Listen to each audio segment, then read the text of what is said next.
Yo, fam, you know JSA?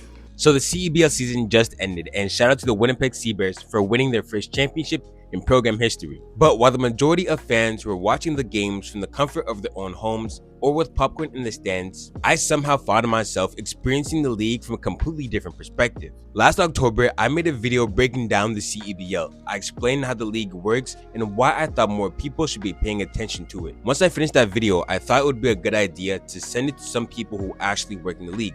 So I reached out to my local CEBL team, the Ottawa Blackjacks. And honestly, I didn't think much of it. I sent it and then went on with the rest of my day. But they actually replied. I got a phone call saying I should come into the office and meet the team. And later down the line, that video that I made helped me land an internship with the Ottawa Blackjacks. By March of 2026, as my second year of university was coming to an end, I had two opportunities to work within the CEBL. One was a digital content internship with Brampton, and the other was a tickets and sales internship with Ottawa. And what's funny is I actually got the call from Brampton while I was sitting in English class. So I had to get up, leave the classroom just to take a business call. I'm not gonna lie, for like that 5 minutes that I was on the phone, I felt like a guy. Guys are a guy that does what a guy does. A guy's guy. A guy's guy? Yeah, Guy Lafleur. Guy Fieri, no? It's not making sense to you? Maybe I'm not even speaking English. I don't know. Maybe I'm speaking Guyanese. But ultimately, I chose to work with the Blackjacks because I'm from Ottawa, and I was blessed to be one of 3 tickets and sales interns for the team. And for the first time, I wasn't looking at professional basketball as a fan. I was actually seeing how everything worked behind the scenes. Coming into this internship, most of what I knew about sports business had come from the research I'd done as a content creator and the stuff I've learned as a university economics student. But this summer, I got the chance to watch these two worlds collide. I got answers to questions like, how do you create supply and demand to convince somebody to buy a ticket? How does a professional sports team turn a casual fan into people who actually care? And maybe most importantly, what actually keeps a league like the CEBL alive when it doesn't have the money, history, or attention like the NBA. So after sneaking my way into the CEBL with the YouTube video, here are some of the most important things I've learned over the summer.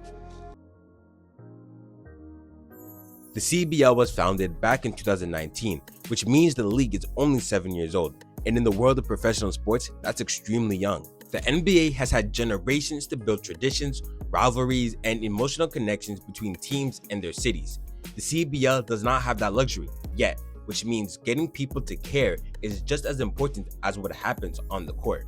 A few months ago, I made a TikTok inspired by an article from Jeff Harris, Kair Sat, and Wendy Kazenstein of Deloitte Sports that broke sports fandom down into 4 different areas. The first is engagement, which is explained by how often fans actually show up, click, watch, or spend money on a team. Then there's cultural relevance, which is whether fans can see themselves, their cities, and their communities reflected within the team identity. Extensibility is about taking the team beyond basketball and creating experiences, events, and moments that people want to be a part of even when there isn't a basketball game happening. And finally, there's audience value, which is all about understanding which fans are the most engaged and ultimately have the biggest impact on the organization. I will say though, working within the CEBL has made these ideas feel a lot less theoretical and a lot more practical. When you're a part of a younger league, you can't just put a good basketball team on the court and expect people to show up. You have to constantly give people a reason to care and feel like they belong to the team. That's why one of the biggest lessons I learned this summer from working within a younger league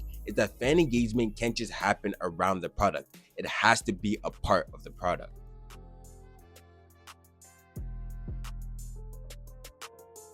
This leads me to the second thing I learned. You have to be persistent. Working in ticket sales, there are a lot of times when I'd finally get a potential customer on the phone, have a good conversation with them, and then instead of really trying to close the deal, I'll send you an email with more information.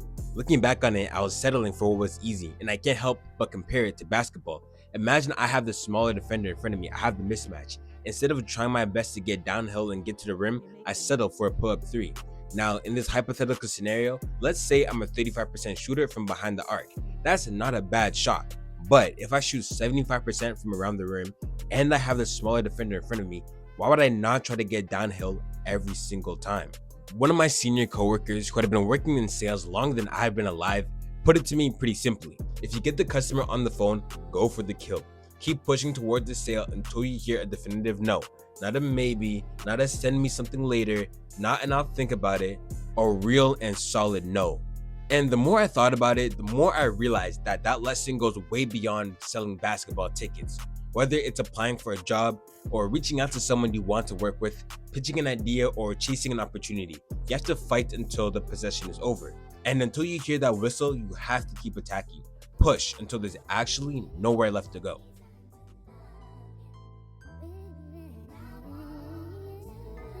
I always knew most athletes don't last very long in pro sports. Growing up, I always heard you need to have a plan B because the average NFL or NBA career is only a few years. But working within the CEBL made that idea feel way more real.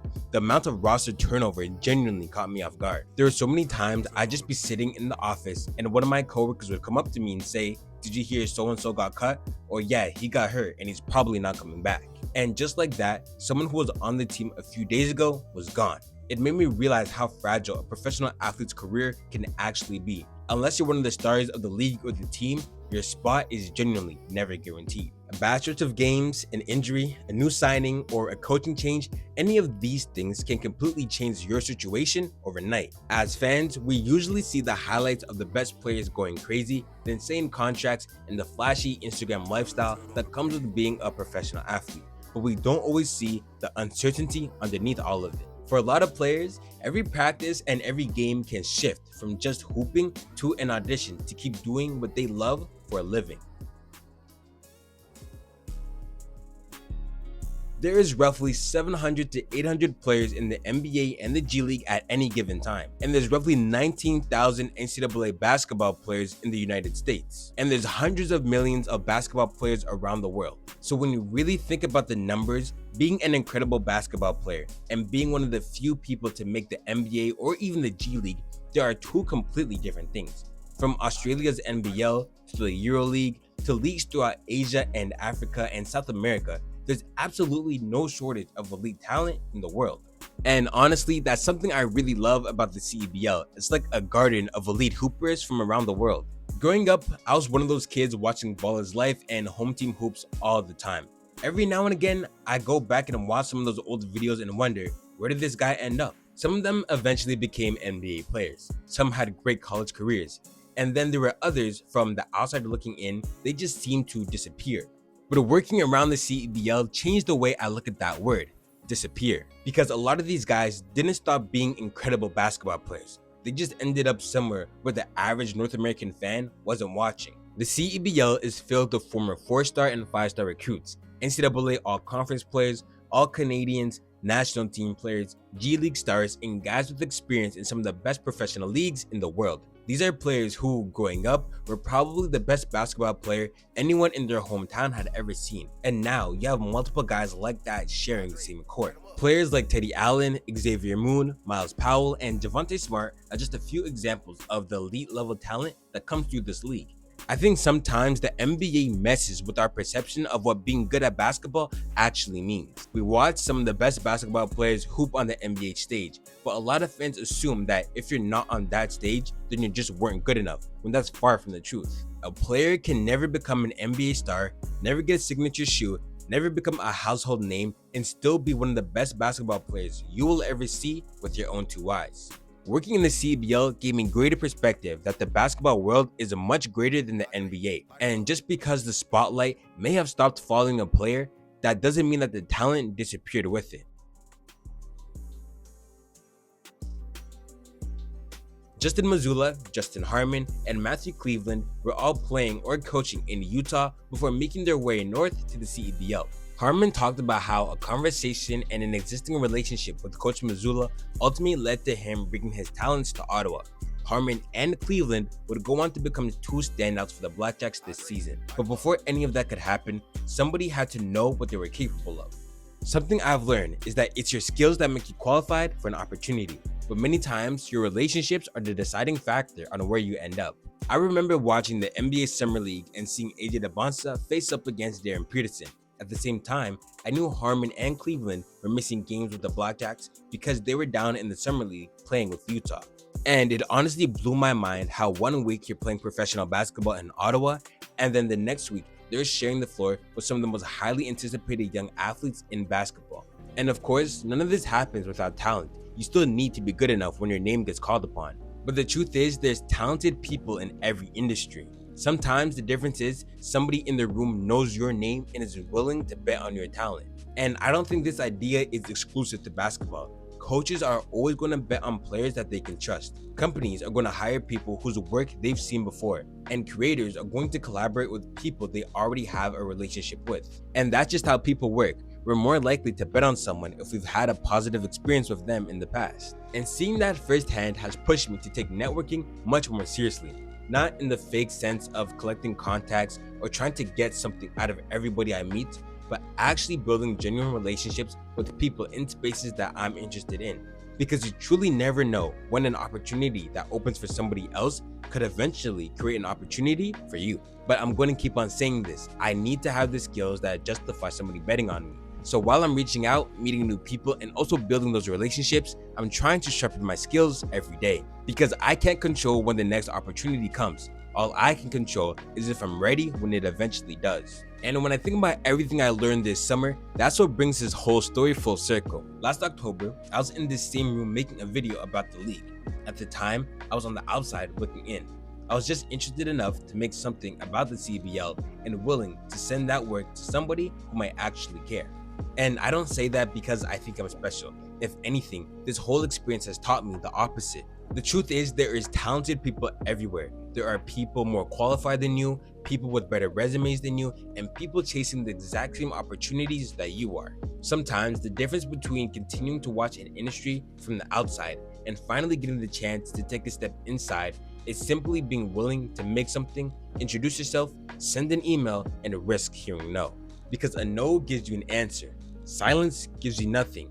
And after this summer, I'd much rather hear no than spend the rest of my life wondering what would have happened if I had just asked.